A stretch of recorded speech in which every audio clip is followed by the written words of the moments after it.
Everybody, we are starting the Board of Directors regular meeting of the Dutchess County Industrial Development Agency. And Jasmine, could you just take a roll call for us, please? Tim Dean, Here. Mark Doyle, Here. Kathy Bauer, Here. Amy Bonadiri, Here. Jamie Picone, Here. John Sagliano, Here. Alex Wojcian. Okay, so we have a quorum. First thing I just want to mention is we do have a conflict of interest policy. And if anybody here on the board has a conflict with any matter that's coming before us, I would ask that they disclose it now, and then we'll recuse you during that discussion. The first one will come from me. I do have a conflict with Bill Parcel 3 and 4. So during that, and the conflict is that they are an insurance client of Marshall and Sterling. So I will step out during that portion of the meeting, and Mark will run it. Any other conflicts that need to be disclosed at this time? All right.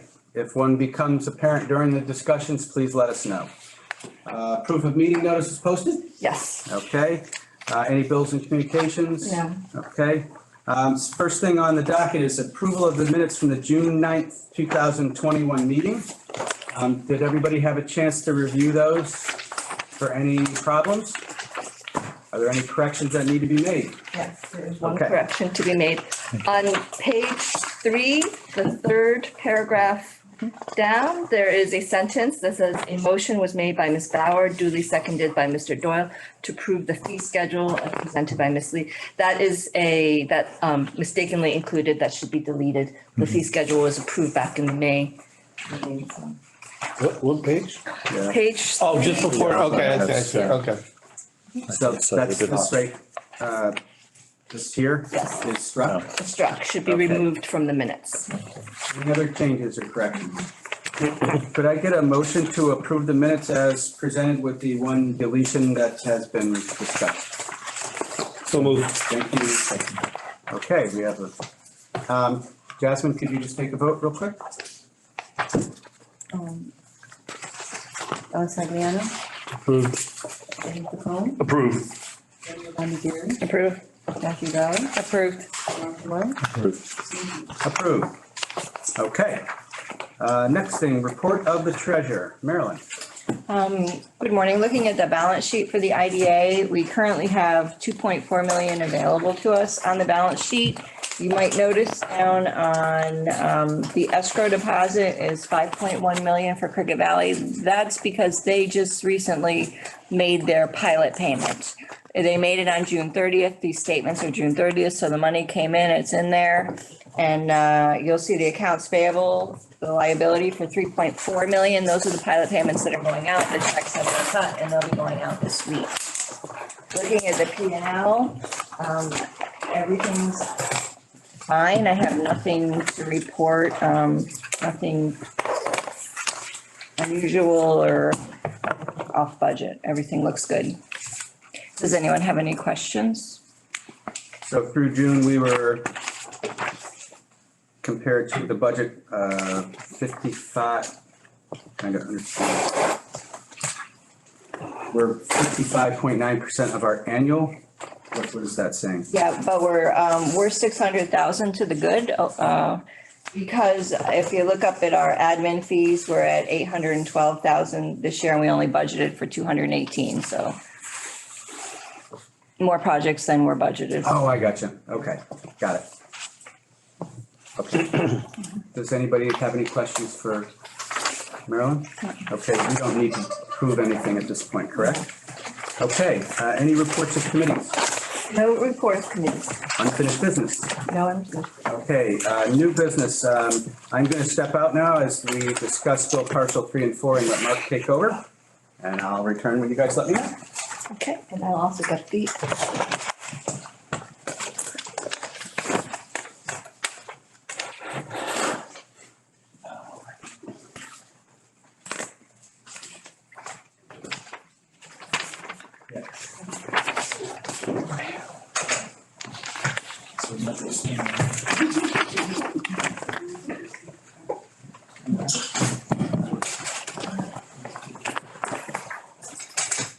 Just stand up. Sit down.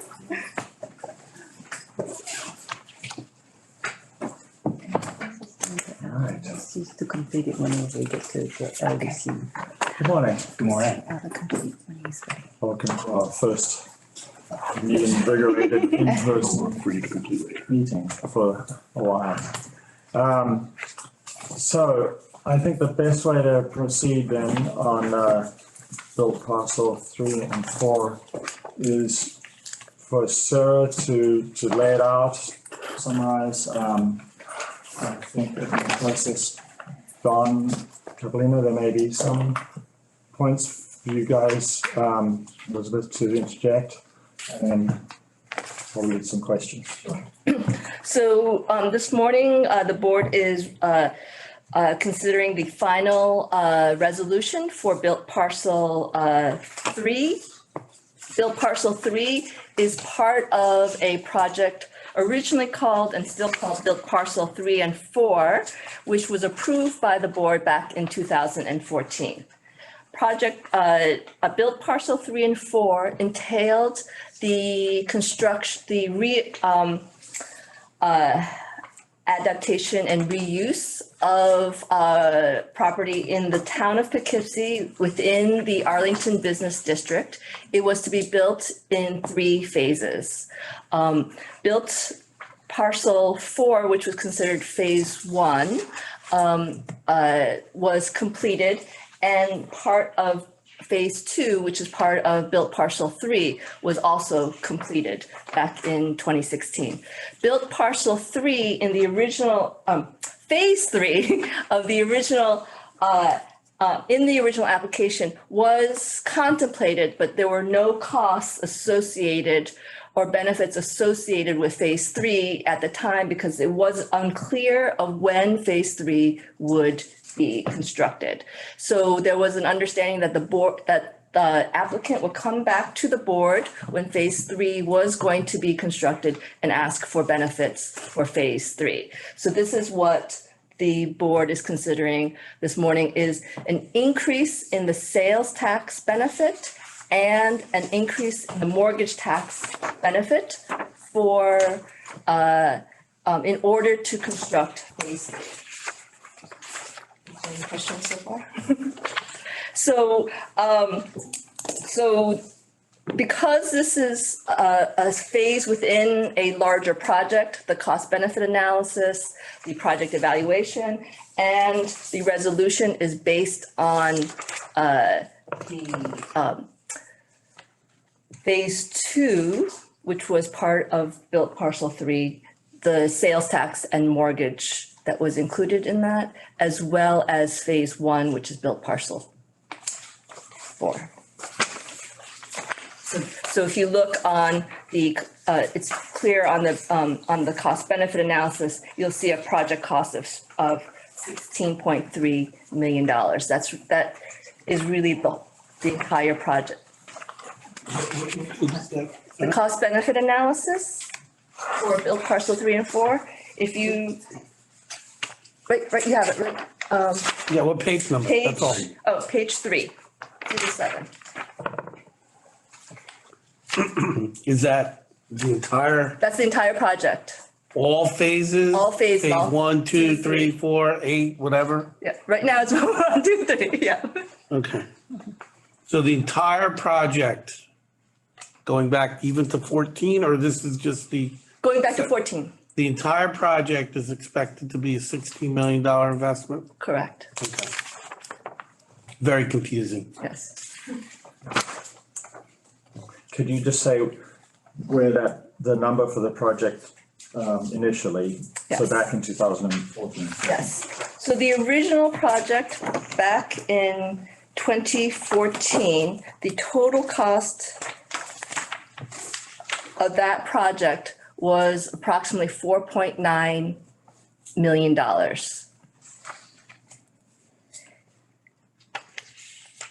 It was approved for, in 2014, it was approved for $134,000 in sales tax exemptions and $42,000 for the mortgage tax exemption. One thing I'd like to note is at the time we were still able to exempt the MTA portion of the mortgage tax back then. So that 42 includes that. They are now in front of the board asking to complete phase 3. Phase 3, in order to construct phase 3, the project cost is now $11.9 million approximately. And they are asking for a sales tax benefit of approximately $426,000 and a mortgage tax benefit of $66,000. To be clear, that's again for the total of the project, so it includes the prior number of 134,202 for the sales tax. The sales The total sales tax you just said of 426. Yeah, plus The previous? the previous would be a total sales tax benefit of 560. about, about, okay, so it does not include. yeah, that's, so you add those up. So if on page 4 of 7 in your cost benefit analysis, the numbers are slightly off because they do rounding in the algorithm, you will see an estimate of the total benefit would be 581 in sales tax benefit approximately. A mortgage recording tax, actually it's a slightly higher than 96 because this program takes out the MTA portion. And again, back in 2014, we included that. So it's just a little bit higher than the 96,000. And the property tax exemption. Actually,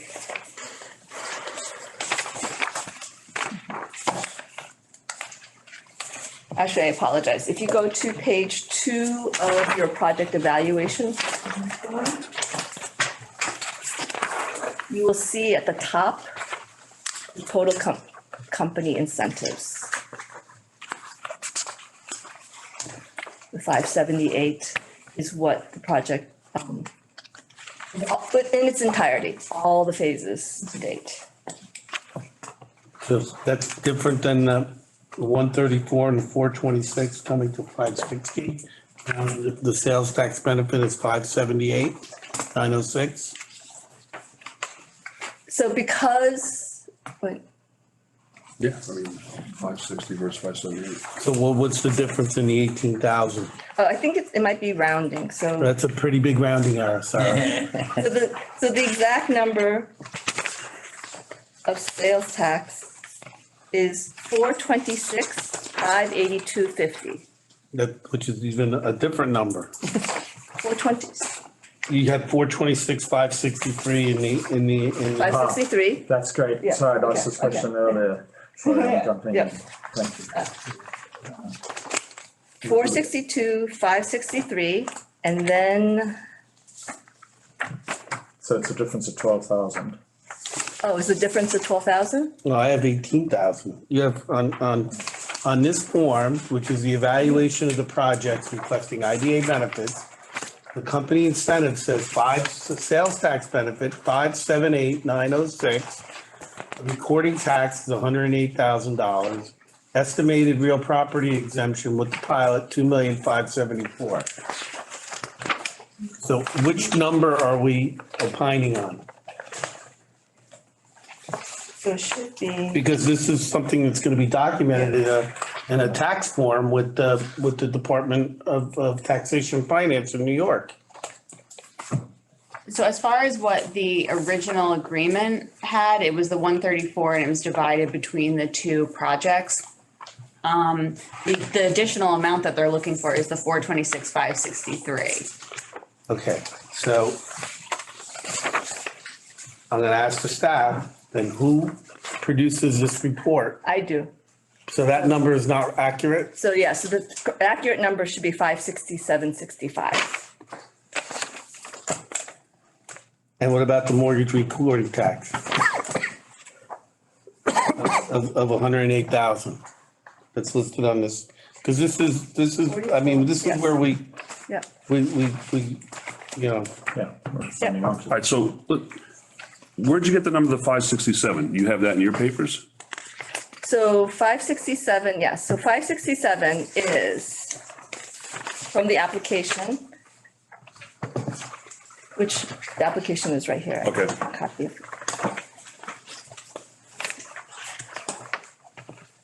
The sales tax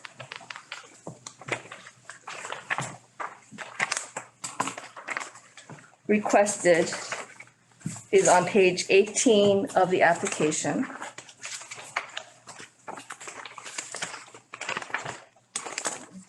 The application, Yes. you have one, I wrote it. All right, so page 18, that 426,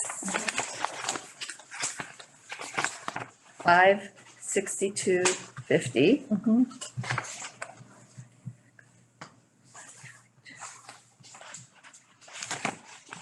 And then in their original application from 2015,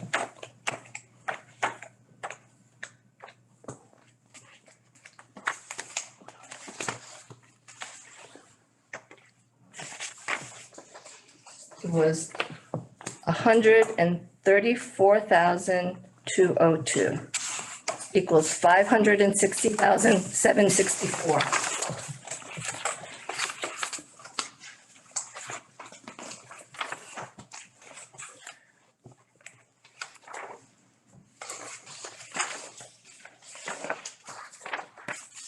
what page of the resolution is this documented on, council?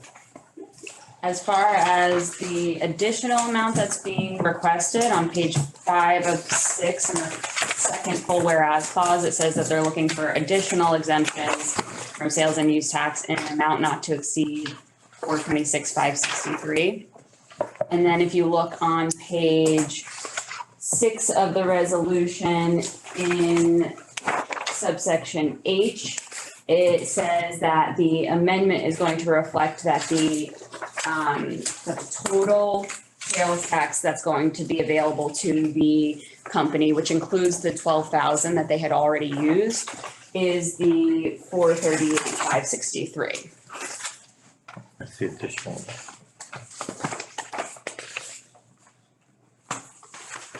The 426 is the additional amount, the 538 is the total because it includes Right. the 12,000. Is there anywhere in the resolution that speaks to in the aggregate total? Because it's an amendment. The resolution is an amendment. Is this to the original project? The way the project was broken up, it was broken up into two separate set of documents, one for built parcel 3, one for built parcel 4. So the built parcel 3, they used 12,000 of their sales tax exemption. So that's why it's being increased to that 438,563 number. Built parcel 4 isn't looking for a sales tax increase. So that's why it doesn't include the full amount that had previously been approved.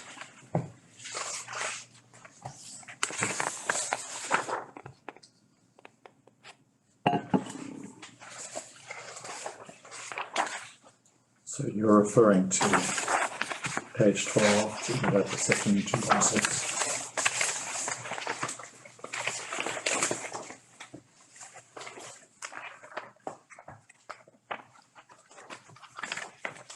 So in the amendment itself, page 12 refers to the built parcel 4 lease agreement.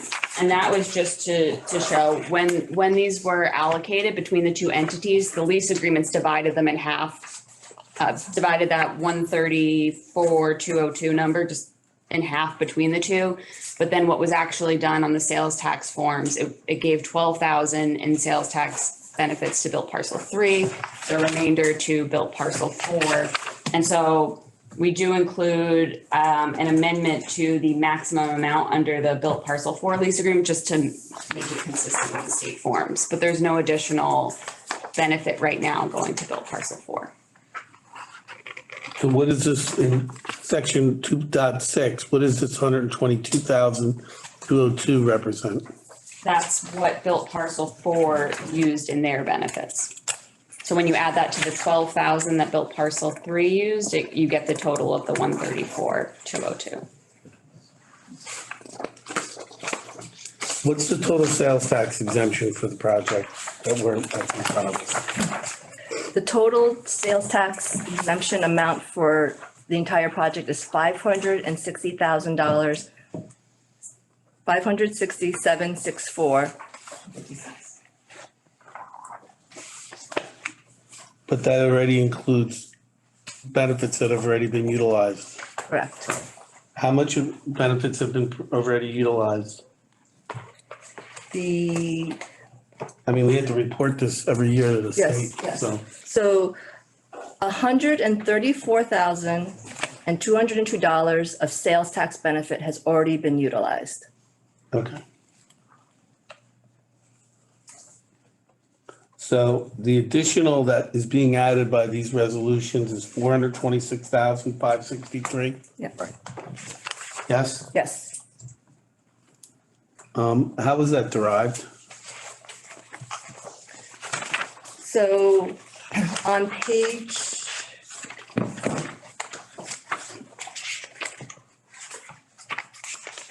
18 of the application, it says there's a, I don't mind, I'm gonna make a motion. I will personally make a contribution to Dutchess County of $500 so that everybody can get a copy. I'll buy 10 cases of paper, okay? We can't be sitting here going back and forth. There's one application on the table. Page 18 of the application. yeah, No.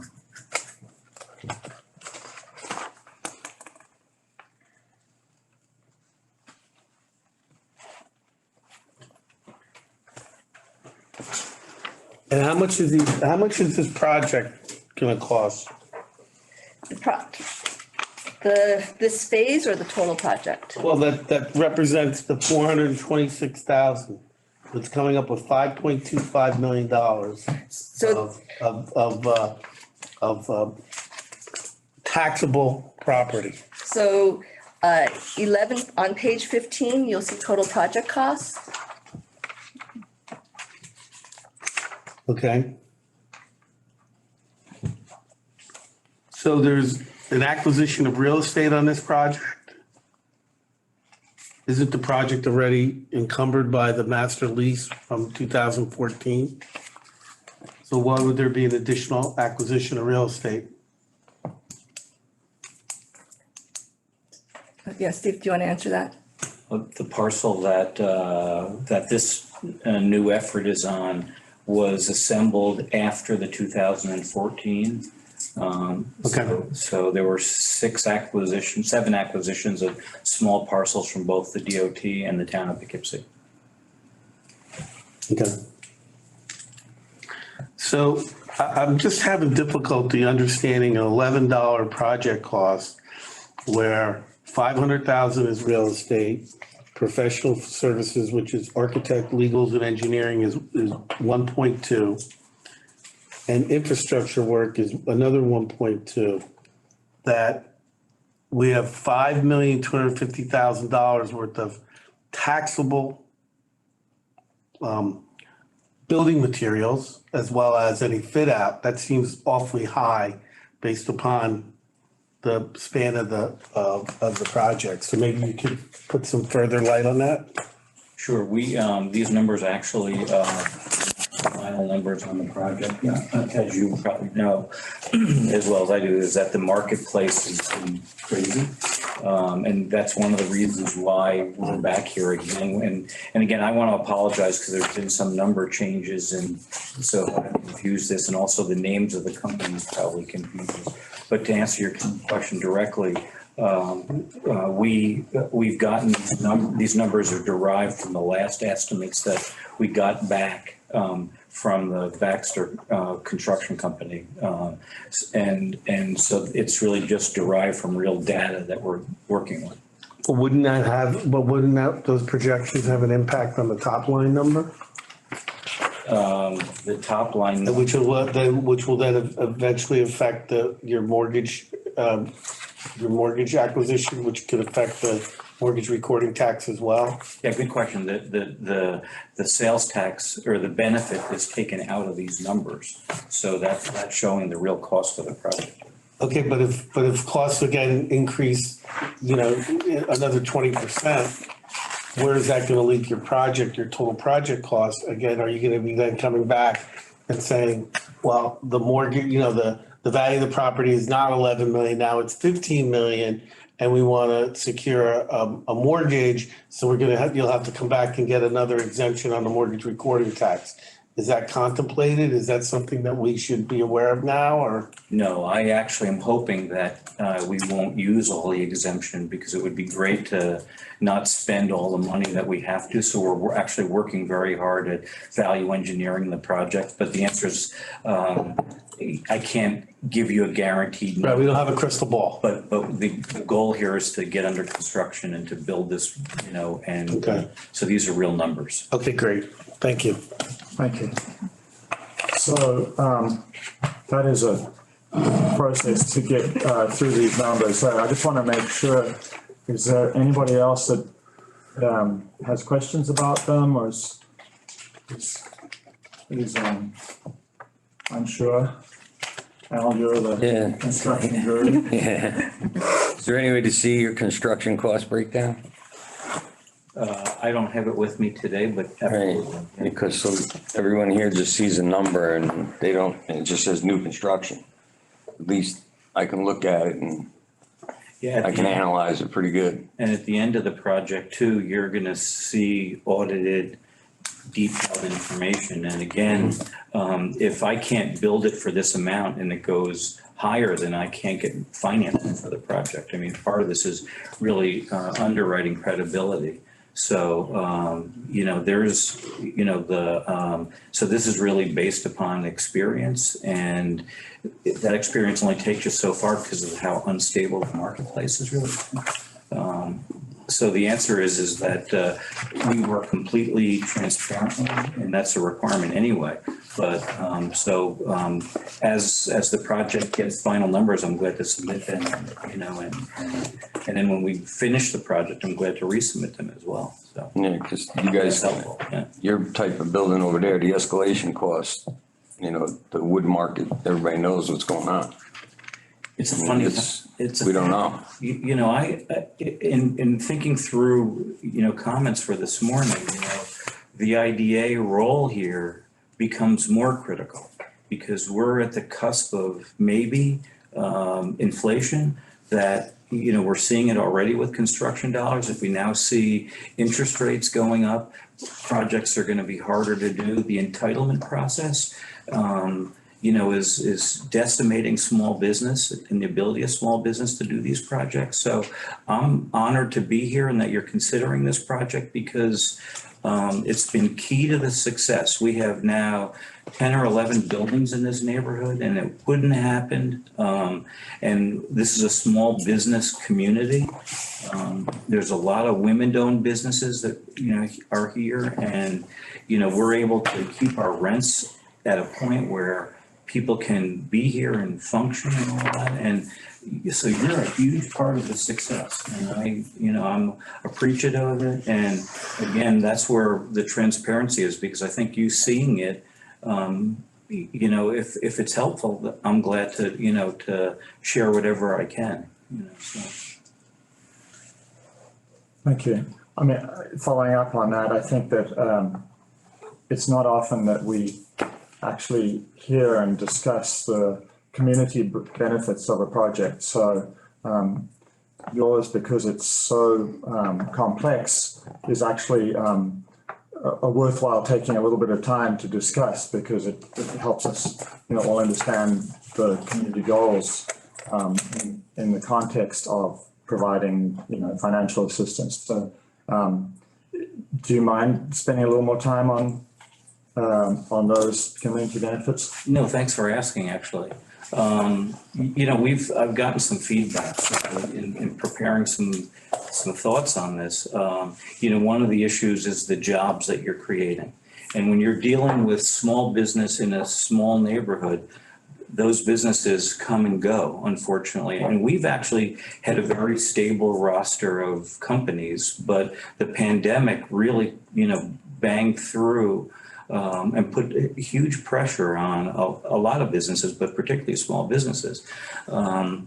We're actually in the process of, our office is in the middle of BP3, and we're actually moving out because we're able to move the community foundation and Nikon into our space. So they're going to do the center of philanthropy in this, in this neighborhood, which is terrific. That's going to boost the number of jobs, that we currently have. So it changes all the time. I don't know if the roster will be the same next year. You're kind of hoping that, but the benefit of the sales tax and the mortgage tax exemptions and all that, when you figure it in, is that you can create a rent that works for the banks and for us as well as for these small businesses. So very key to to keeping the vacancy. I mean, the vacancy was another issue, if you want me to go into that one. Somebody brought up a really good question about, well, the on this project, that the vacancy factor for housing is under 1%. And the vacancy factor, the banks use 5%. So you can't get around that. That's the number they're using. But let's look at something else. If you took out, on our first floor, we have 7,100 square feet on a project that's 46 or 47,000 square feet. So it's 15% of that number. I do this in my head, but you have one tenant that's not in that space. It's an empty space of 1,000 square feet, and we're projecting $28 a square foot. That includes all taxes, all maintenance, all everything. That's a gross number for a tenant. And so those gross numbers, are $8, $10 of real cost. So the tenant's really, the rent is really about $18 a square foot, which is, for brand new space, is pretty reasonable of a rent. If that space is empty, that is $28,000 on the income stream of the whole project, which is 3%. So if you have 1% of the apartments empty and you have one tenant not in the lower level, then you're at 4%. I also say that one of the things that from owning real estate over a period of time that you begin to learn is that if you're a long-term player and you want to really have a really good product and you want to maintain that product, you have to put money back in every year. So part of that vacancy factor, you could say, is I'm going to put money back into the project so that 10 years from now, it's still, is something that you're proud of and that you can attract, tenants and stuff like that. So I think the underwriting is also pressurized in other ways, from the real cost of these things. And it always costs more to run these things than and rents go up slower than what expenses do. So I actually think that the pro formas that we're showing here are real, but it's also assuming that the world we're not going to have another pandemic, and that we're going to have a fairly normalized existence. We're also doing things here in this that is a developer's decision, but I hope that you buy into, which is when we originally conceptualized the project, it had another building, another couple thousand square feet. There was a little bit more commercial space. There was a little bit, there were a few more apartments. What we learned over time is that you need more parking. And that the parking is really a driver. Even though they talk about driverless world, we're still in a community that requires lots of parking spaces. So we had to actually cut back primarily because of that. And the other thing that we wanted to do is, because we're trying to create a neighborhood, I should have been back in front of you a couple of years ago. So I missed a year because of so much going on, and then the pandemic hit, and that was another year of uncertainty.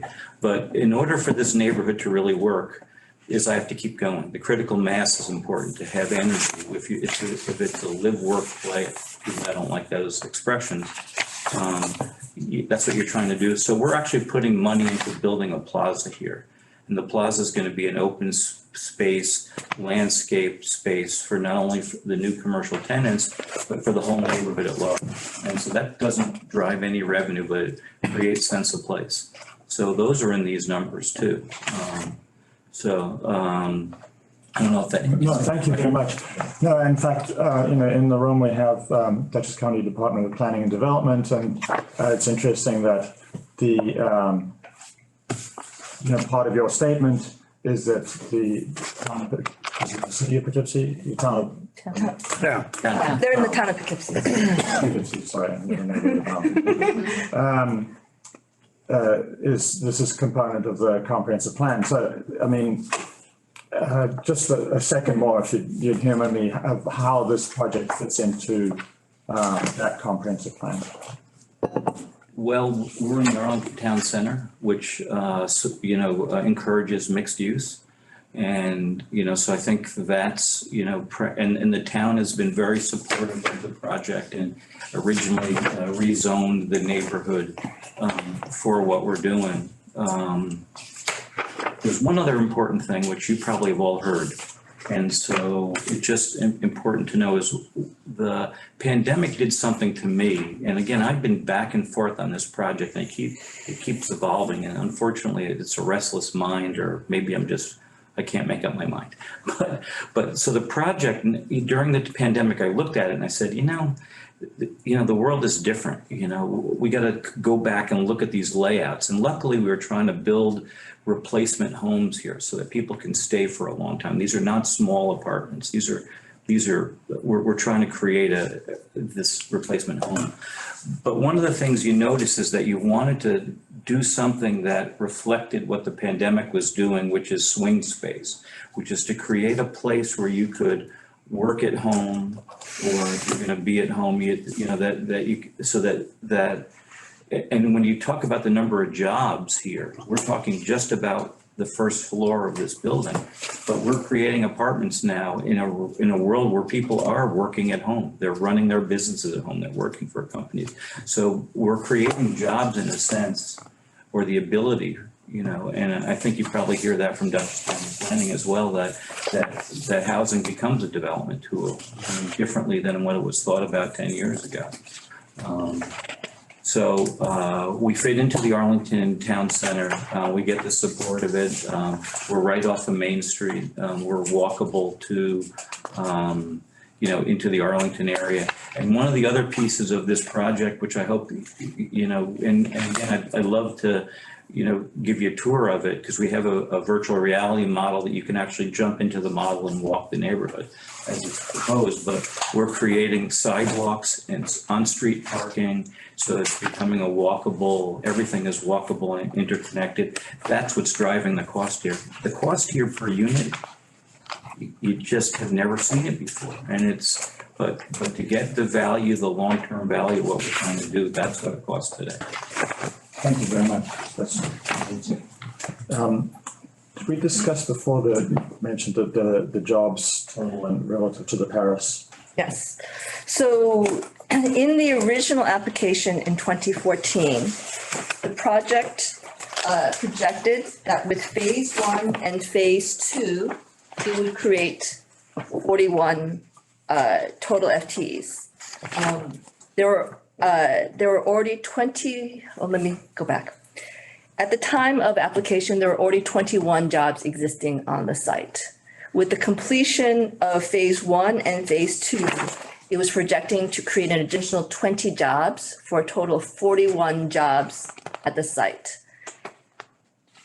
Also in the application, it also stated with the completion of phase 3, it would create an additional 19 jobs on top of that for a total of 60 jobs. Because Paris only allows us to input the projected jobs once and it's locked, in Paris, it states that this project is to create 60 jobs because the assumption at the time was it would be completed in all 3 phases. So because phase 3 has not been completed to date, the job numbers fall slightly below that 60 job projection because of that. They have been hovering for around 50 jobs. which is still higher than the 41 that they had projected, but still shorter than that. So there is that perception that it's falling short, but really isn't because it's not completed. With this new phase 3, Steve Tinkelman is adding an additional 15 jobs to those 19 jobs. So he expects to create 34 jobs, if my math is right, 19 plus 15, 34 jobs with the completion of phase 3. One thing I will note is because that 60 is locked and I cannot fix it, if Steve does reach that 75, it'll look like he's overperformed because I cannot change that 60 in Paris. Right. 41 plus 34. So complicated, perhaps a chart putting the numbers together might have helped us all because being able to pull it from different places. Plus the project name is BP 3 and 4, and you got phase 2 and phase 3. So it's like, you know, it becomes a circular firing squad trying to figure out which semantic we should be using. Yeah, we apologize, but you know, there's also in other places BP1 and BP2 and BP5, so we've kept it simple if there's only a couple of BPs too. And if I told you the origination of those, of the B, what BP stands for, you'd think that it's a bad football. Sure. All right. So before I see if we're ready for a motion, I just mentioned that to council there are, or more of a question, in the process, there will be some changes to the document, I assume, and that showing the chair being. How do you reflect or you just show as a recused vote? We'll show him as absent for this meeting, yes. Very good. Can I add one? You know, and this is the form of appreciating what you do here. But when we bought the property, originally there were 4 dilapidated buildings on this that are fully up and running. And we had new construction, both commercial, mixed use, and we've been able to purchase a couple of other parcels. And it's because of that success of the feel of the neighborhood that makes this new project possible. Because if we weren't successful, given the cost of construction and all that, you couldn't conceptualize this and all that. So I just really want to express gratitude on that, but it's also the acknowledgement that the past has gotten us to where we are today. Thank you. Good and interesting. So if there are not any more questions, Oh, and then just the page, it came to our attention, the page numbering is just I'll correct the page. typos. yeah, the document needs an eye. Thank you. Would anyone like to make a motion for approval or? I'll make a motion.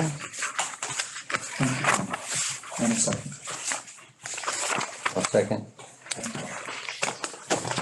Is there any further questions? Thank you. And so would you like to take a roll call, please, Jason? Al Torriani, Approved? John Zagoriano, Approved. Jamie Bacone, Approved. Amy Bondieri, Approved. Jackie Bauer, Approved. Mark Doyle. Approved. Thank you very much. And the construction moves apace without problems. Have a great day. That's possible.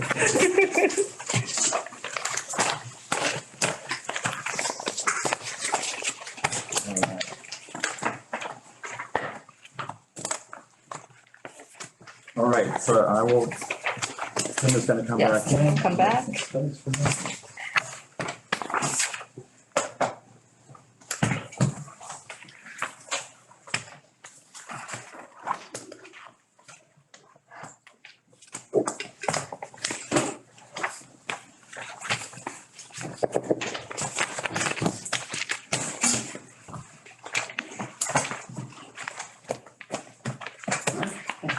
This your phone here? Okay. So next on the agenda is a presentation by MHTC Development LLC and 38 Eastdale Avenue LLC. Sarah, do you want to kick this off? Sure. So this morning we have John Hedinger, Joe Kirchhoff, and Tomo Lin attending the board meeting.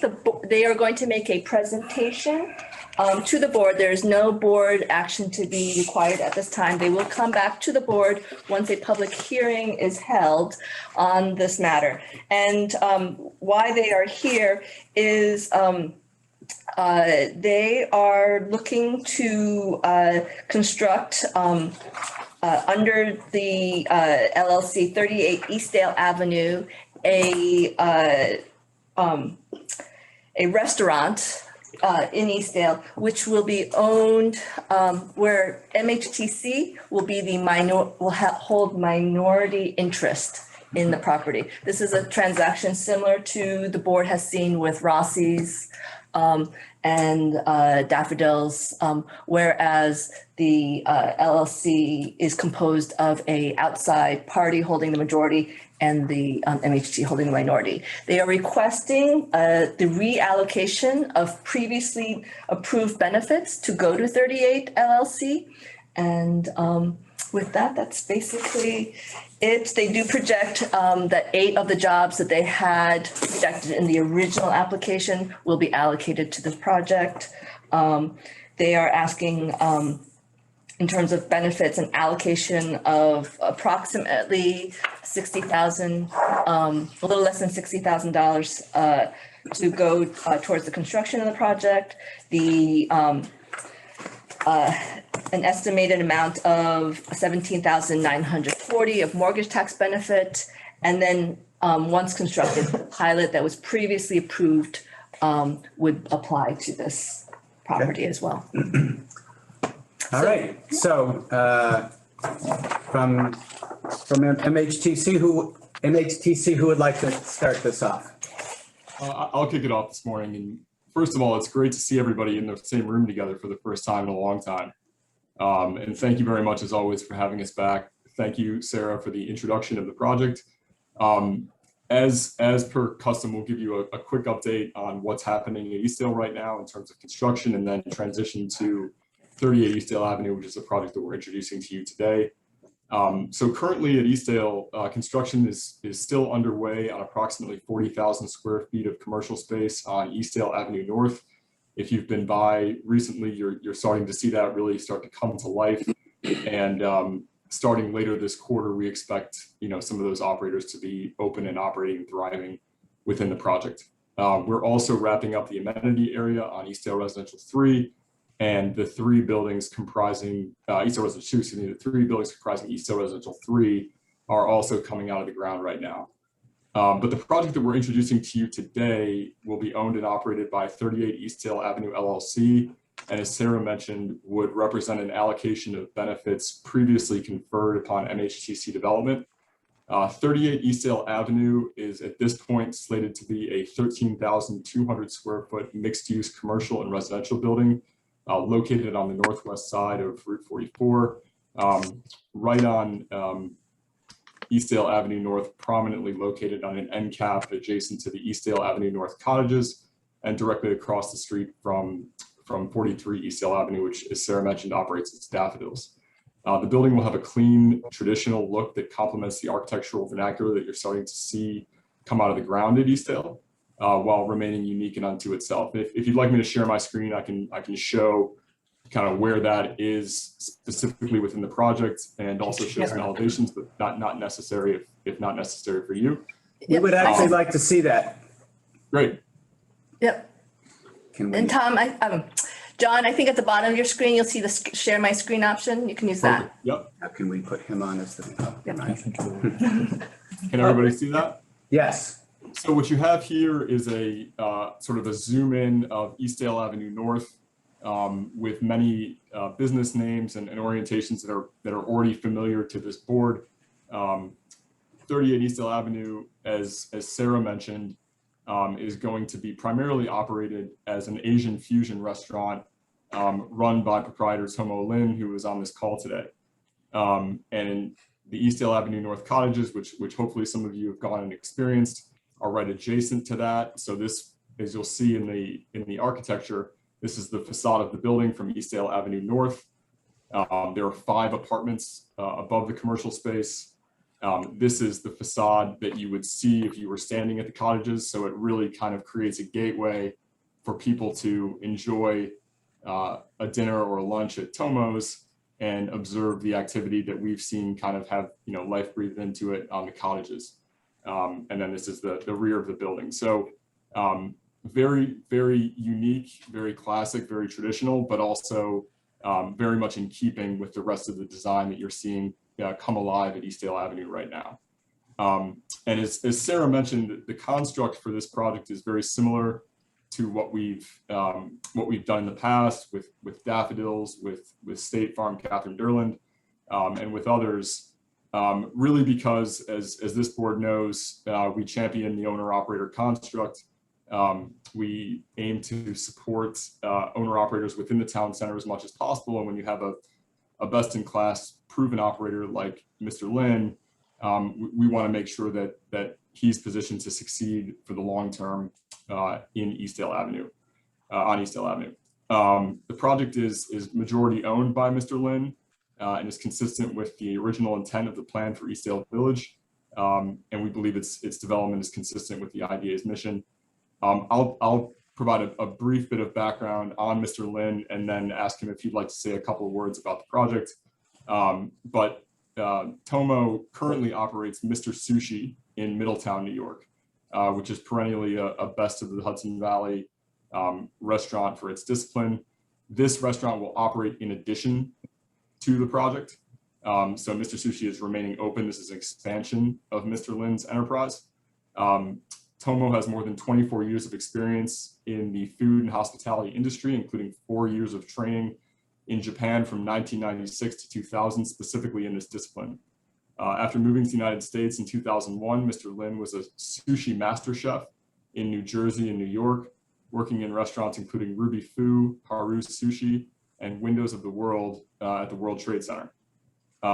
He's an experienced restaurateur who brings a unique angle to Eastdale. This is not something that we believe is really presently served in the market. And we are thrilled at the prospect of welcoming him to the town center. Tomo, would you like to say a couple words? Sure. Thank you. So first of all, I thank you for the Dutch County IDA for the consideration of this project. We are incredibly excited about this opportunity at Eastdale. This project won't happen without the IDA support. That's my point. Thank you very much. Thank you, Tomo. Thank you. So any questions from the board?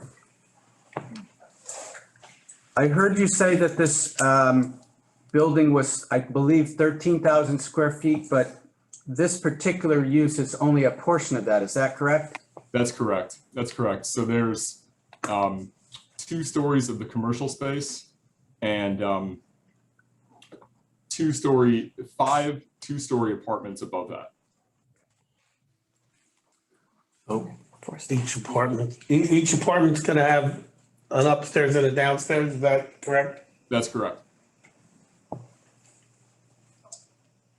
Any other questions from the board?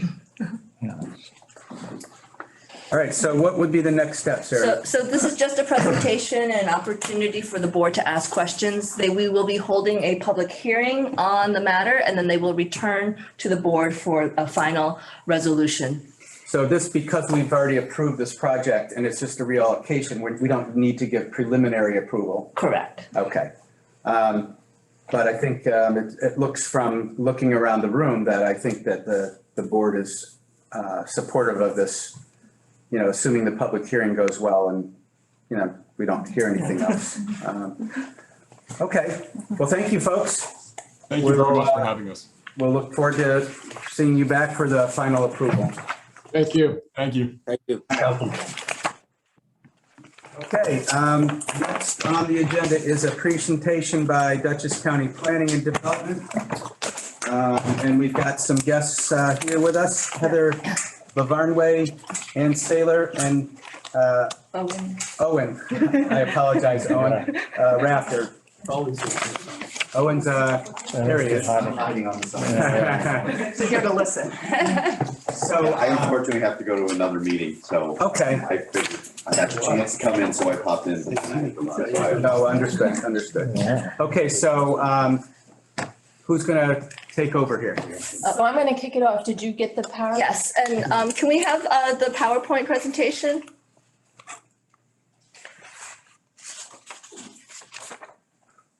Okay. There we go. Great, perfect. Well, good morning, everybody. My name is Heather Lavarnway. I'm Senior Planner with Dutchess County Planning.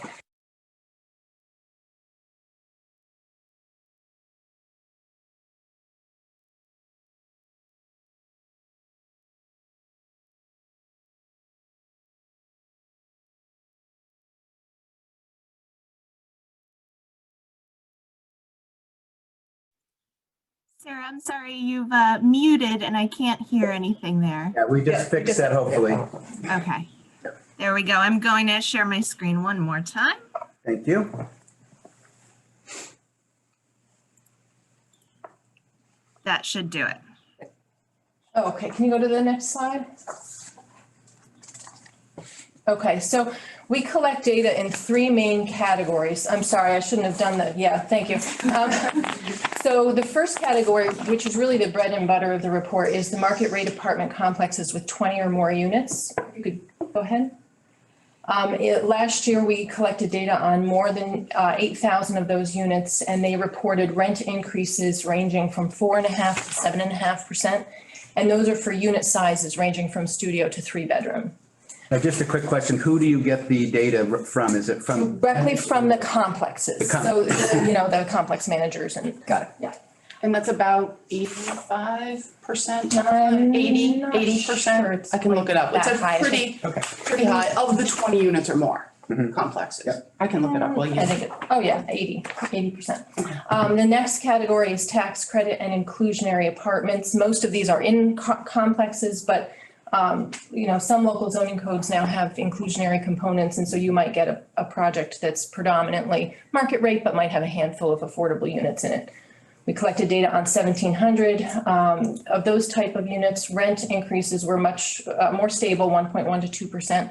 That's pretty common in these types of apartment complexes because they're subsidized on some level, so that helps cap the rent from fluctuating wildly. And it's restricted, the Right. rent increase is set by the regulatory agency. Right. And the last category, which I'll admit we might stop collecting data on, is, because you'll see why, it's market rate apartment complexes in the 1 to 19. You can go ahead and click forward. 1 to 19 units, and this could be, a building with 3 or 4 apartments in the city of Poughkeepsie or somebody's basement apartment. I can remember the information. It was only 170 units, and the rent increases were a little more broad, 1.1% to 9.1%. And I think we see a wider range in that because it's such a small sample size. And you're going to stop just because you can't get data, or? It's just not a lot that we collect, It's a significant number of units. 171. Well, Oh, no, I'm saying the total, it says 5,000. This is not the right no, size. they moved. Okay, Yeah, there we go at the bottom. 171 units. that responded That to the was survey. So this data pool is done differently. We actually scrape like Craigslist, Hudson Valley, and apartments.com to find listings. And that's how we build that last piece. This section used to be easier. I'm gonna date myself saying one of these things. We used to use Journal Real Estate because they had it in the penny saver. Remember the penny saver? Yeah. So I'm dating myself with that one. And we could really get a huge number of units out of that market. Now it's so diffuse where it is, and it's really a big undertaking. And we don't find that people use the data that much on this side. And a lot of the rest of the data in the report reflects the market rate, the larger complexes and the tax credit, so. But could I just ask, if you're comparing as a total, the large complex units, of 20 units plus to the totality of units in Dutchess County, what is that percentage of the large units? To the How many do they, Available units. available, yeah, like, of the rental? I mean, it's obviously you probably don't know the number, but if you could get to. Well, 98, 10, 12 or 13? Well, I think what you're asking is, let me just do this. The percentage of Right. units. The total pool, yeah. Yeah. What the That total. 81%, if we add the numbers up. So- 1871 on 81 is But 99.95. I think what you're asking is, how many rental units are there in the county? And I'm gonna do Correct. this off the top of my head. I think it's around 30,000, okay? Right. Wow. Because I think there's about 100,000, I'd have to look. So there's 8,000, so, and we can look, I can look this up on the census for you. So it's a significant number of the units that are in the 20 units or more, but there's an equally significant number that are in smaller, and we'll talk a little bit about how we've really underbuilt in both markets. And actually that smaller market there's some research recently about that's actually where we really haven't, as a country, built enough, but we'll talk about that a bit. So next slide, just sort of for perspective on the construction end of things. We do track the number of units constructed in those market rate apartment complexes with 20 or more units again. And can you just click it one more time? Last year, we had 562 units constructed. And I should also say that also includes some of the tax credit ones, which was our highest number ever since 1982. Next slide. So vacancy rate, and this is limited to the market rate apartment complexes with 20 or more units. And Steve Tinkelman sort of alluded to this as an issue. The 5% is typically seen as a healthy vacancy rate. It means there are enough units available that allow tenants some mobility, but not so much availability that landlords can't, pay their own bills. And this, the solid orange line tracks vacancy rate in Dutchess County for the last 40 years. And you can see we almost always fall below that 5%. We've been falling well below 5% for a long time. And last year we logged our lowest ever of 0.9%. And the dashed line represents the trend line. So it is trending lower and lower with less and less availability over time. Last slide. So do we need more units? We'll talk about that. Talk about that a little bit. I went to the end of the book. I'm just, don't steal my thunder. So Sarah asked us to just talk about this for a sec. Go ahead and click forward. So you provided a list of some recent IDA funded projects that had the housing components, which rough calculation, I came up with about 1,400 rental units. Just click one more time if you could. So we do another report in the office. It's major projects report. It has more of a transportation component, but it does provide us with a nice list of things that are churning somewhere in the process. A lot of the projects in this report may not end up, I shouldn't say a lot, some may not end up getting built. They're everything from conceptual that somebody wrote a newspaper article on to something that might be under review by a municipality or pending construction. Last year's report listed 77 residential projects totaling over 10,000 units. When you back out single family, condo, ownership condo and townhouse, we get about 2,700 potential additional rental units floating in that report. So that's my piece, and now I'm going to hand it over to Ann. So you can click one more time. Yeah, and I'm actually, before I talk about this, I'm going to answer some of your sort of questions.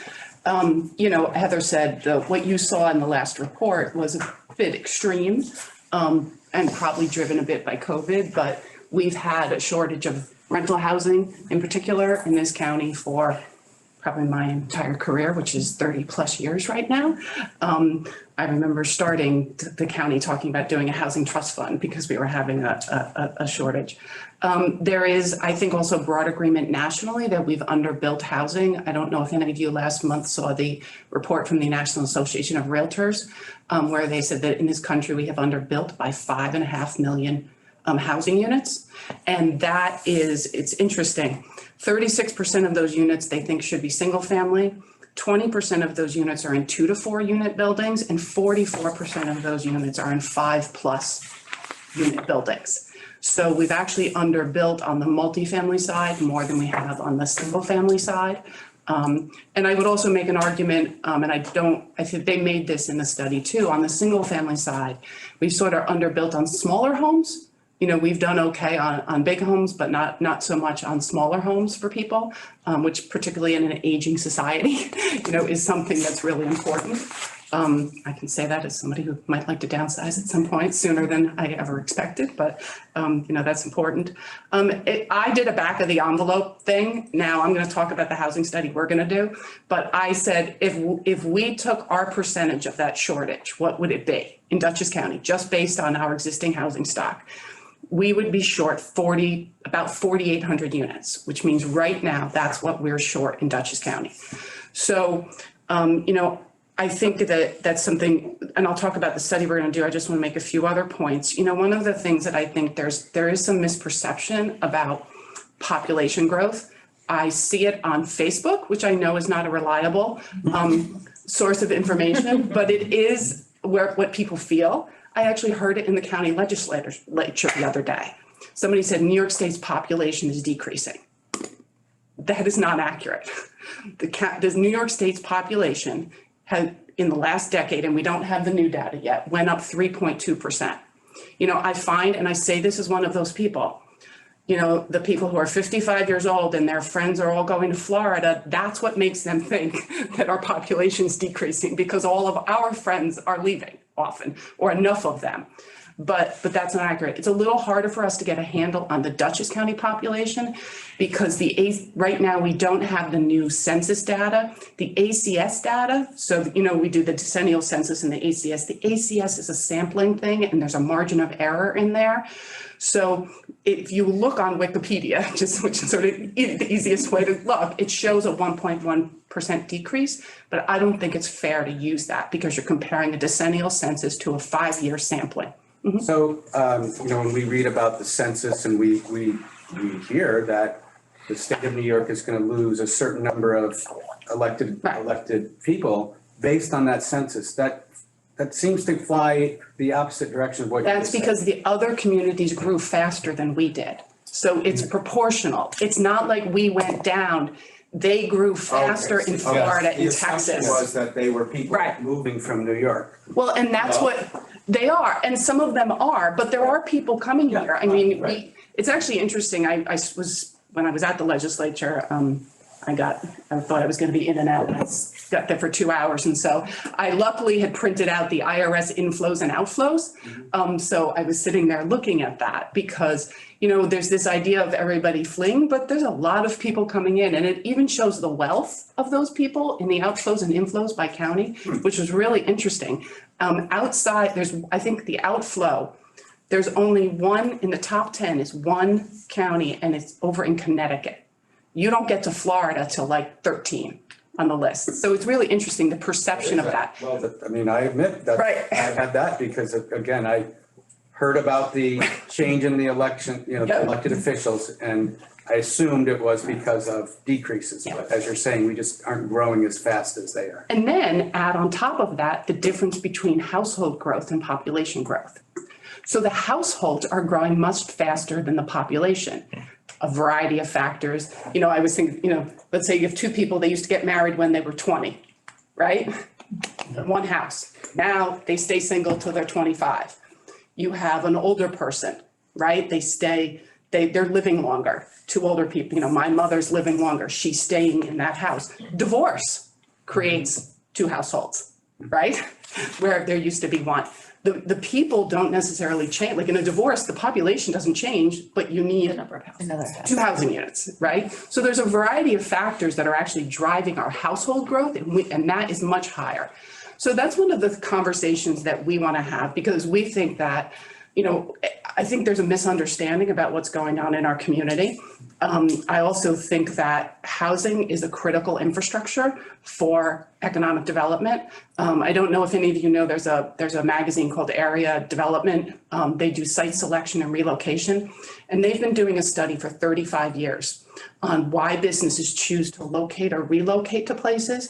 And it's interesting, the top 3 items are availability of skilled labor, highway accessibility, and energy availability and cost. The next one is quality of life. Now, quality of life has a variety of factors, and this data is from 2009. So the top 4 are low crime rate, which I think we have generally, healthcare facilities, which we have, and then housing availability and housing cost. Now, I did actually reach out to the person who has done this study, and they have stopped breaking out these numbers, but she actually said they may go back to it. So the cost of housing is a really important factor when a business is choosing to locate here. So one of the things that we're going to do is let's work on starting a conversation in the community about both the need for housing and what kind of housing. And so the first thing we're doing is obviously, actually I should have said, is the rental housing survey. We are looking to do a companion document to that, which we've never done, is a for sale housing survey. So a look at the for sale market, because these markets really obviously interact with each other. But then we're doing a housing needs study, which will show us, we're calling it the catch up and keep up, right? And actually, I shouldn't say we're calling it that. The consultant we hired had this. So the catch up is what would we need to build today to meet our housing need? The keep up is what will we need to build going forward to have the economic growth that we would want to. So we're going to do that by tenure, age, and income and age. Okay, so we'll break that need down. That need will then be broken into subregions. So individual communities can decide, can look at how they should address the need in that region. Because what I find a lot is if I ask people if we need more housing in the county, a lot of people will say yes. And then each one of them will say, not here. Well, it can't be needed everywhere, but then when we get down to the town level, nowhere, right? Like that can't work. So then we're also going to work on an outreach and sort of branding campaign, this is not, you have a Think Dutchess brand, to have a brand about housing, to go with that, something that we can put this all under an umbrella of. We're also going to work on this middle part. This third item is sort of a thing I think we haven't done in the past. What we tend to do is we do the housing study, and then we start doing training on communities about how they can redo the zoning. But really what's happening is, there is a real fear about housing, right? And so we need to really go and talk to people about the realities of like you said, you were very well informed and didn't understand that. For people to understand what's going on, to understand how the decisions that we make related to housing impact, I see quotes, I don't want more housing, I want jobs. So those are it's like they're mutually exclusive and they're the opposite. They're bound together. So we want to have a conversation about that, but also I understand why people are afraid. For many people, their home is their largest investment, right? And anything that you feel threatens that, I would feel that way too. So we have to have a conversation with people about what I'm saying to people is people are worried, let's say you have a single family house, we're going to put a apartment next to you. You're worried about what you're going to lose, right? My property value, other things. But we're losing now, because that job that's not coming here is a loss to us, right?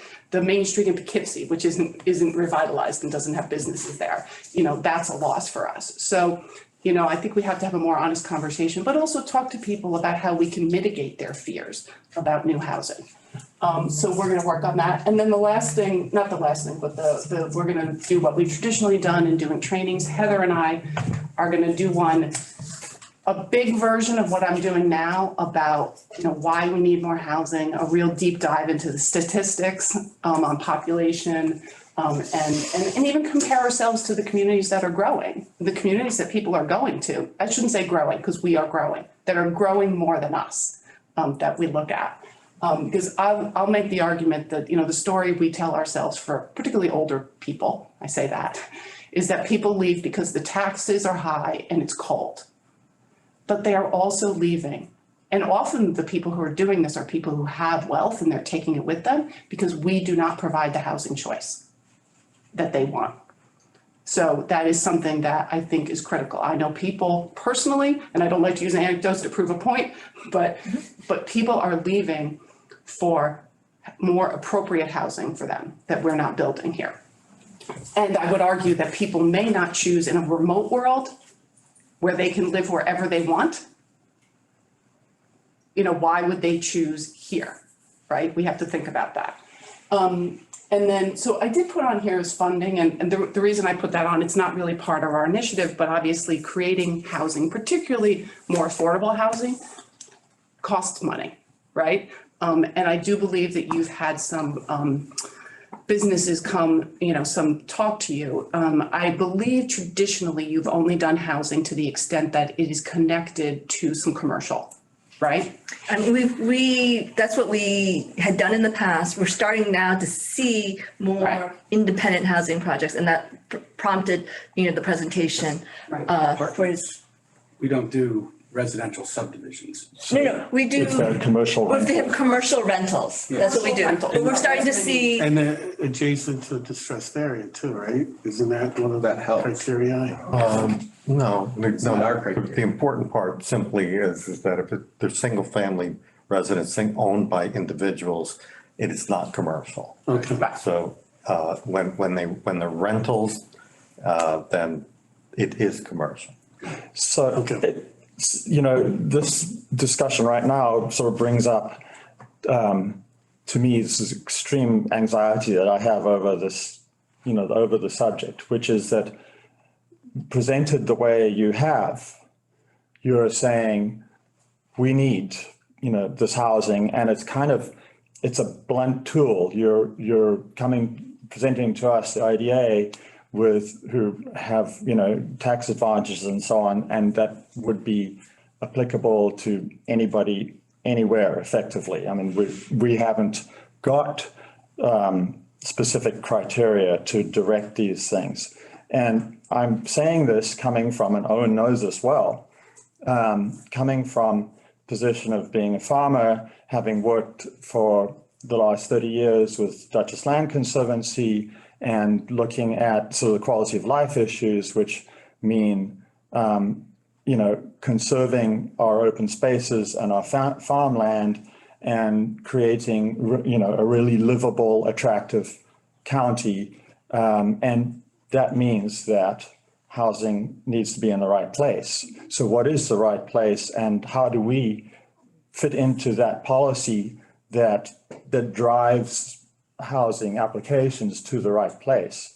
And surely that has to do with, putting housing where there's infrastructure, obviously developing infrastructure and so on. But it's, to me, hugely complicated. And I'm anxious about a presentation like this pushing us forward into providing incentives for people without proper guidelines. And just if I could add on to that, we generally do not move forward on projects unless the municipality and the school already agrees. And so we're hamstrung. A number of years ago, there was a gentleman here named Gordon Rutherford, and he prepared some information that we took out to municipalities, to towns and villages, because of the fear that residential construction did not cover the taxes that were collected once those houses were, occupied, which is also, we felt to be not correct. But many municipalities felt that only commercial brought enough tax revenue to cover the school costs and things. Depends. So that was one thing. And then the other thing I think is unique to our area, but also other areas may have it, is a lot of the people that live here left New York City and Westchester, which were becoming more congested, and came up here to, breathe the air. Once they're here, they don't want anybody else. And so they don't want to have a density of, the only way you can do small houses is you've got to have a more dense project, right? And they don't want to see quarter acre zoning. They want to see 2 to 5 acre zoning around, right? So those are challenges that we have. Is we went to the towns and we met with the boards, and they went, wow, thank you for that information. Right.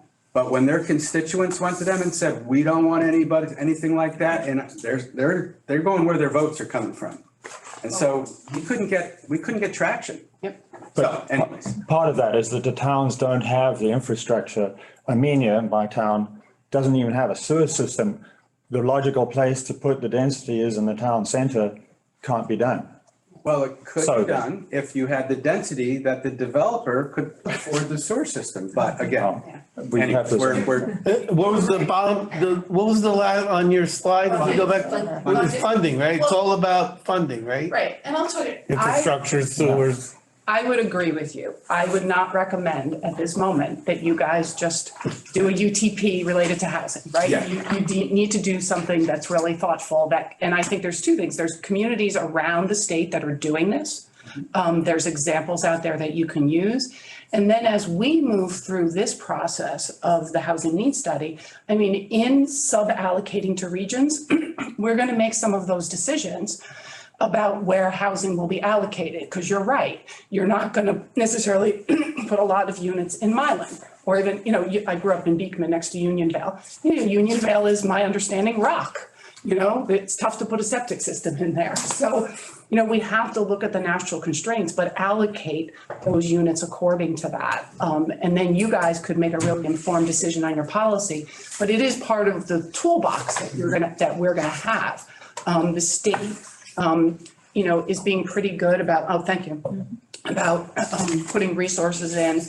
One of the things is that we've had great local developers building in our county, but in order to really build our way out of this, we're going to have to incentivize more development. We have developers from outside, from Boston and New York, and I know people are afraid of them. But one of the things that's interesting with them is they're actually often able to take on the more challenging projects in our community, the brownfields. There's actually, many of you know the Wallace Building. You've probably heard about the Wallace Department Store.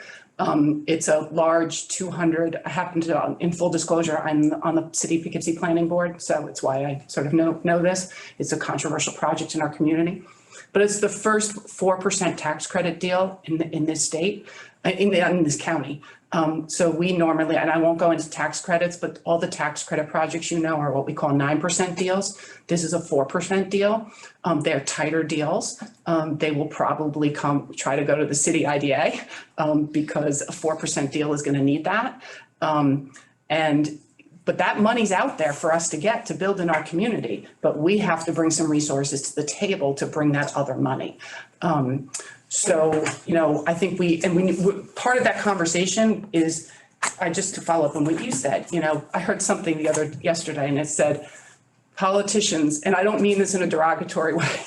Politicians. No offense taken. Sorry, Don, no, but it's true. And it should be this way, actually, if you think about it.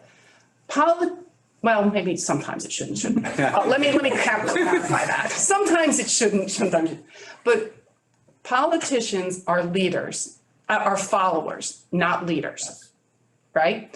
And so when a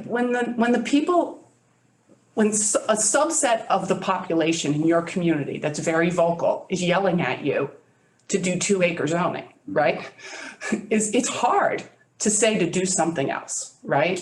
But I heard a mayor say in Westchester, my job is also to think about the people who can't come to the meeting, right?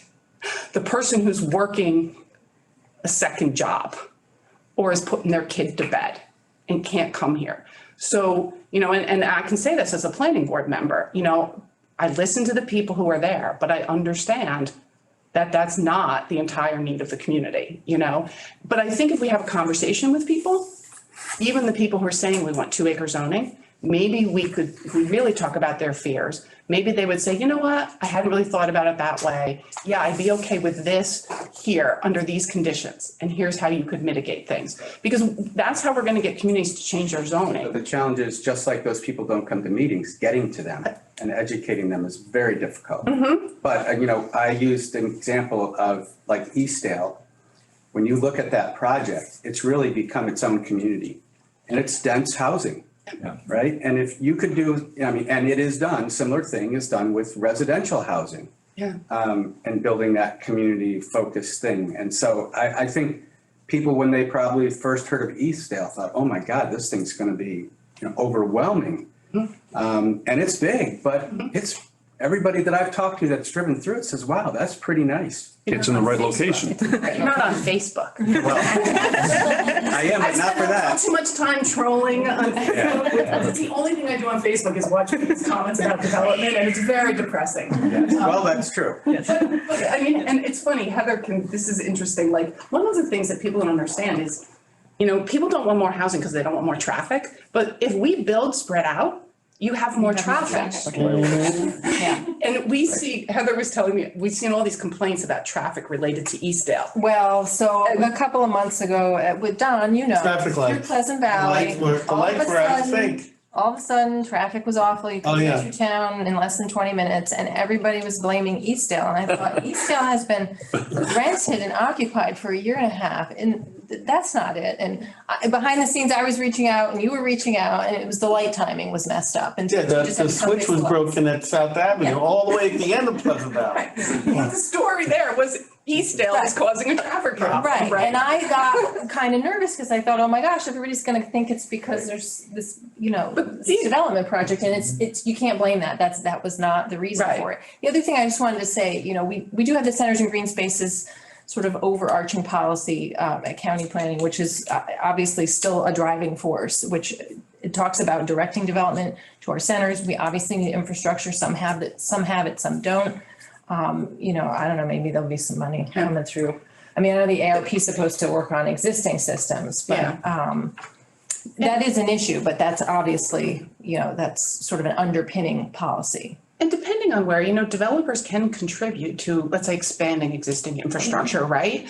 But they're not gonna do that if they have to spend 2 years fighting, and that's an expensive process, and there's a cost for that to us. So, we're gonna undertake this initiative, and, we weren't, you didn't ask me to make an ask, but I'm, but that we sort of continue this conversation and see sort of what role the IDA can fit in while we bring everybody, all the other pieces together. Because I think you guys are an important tool.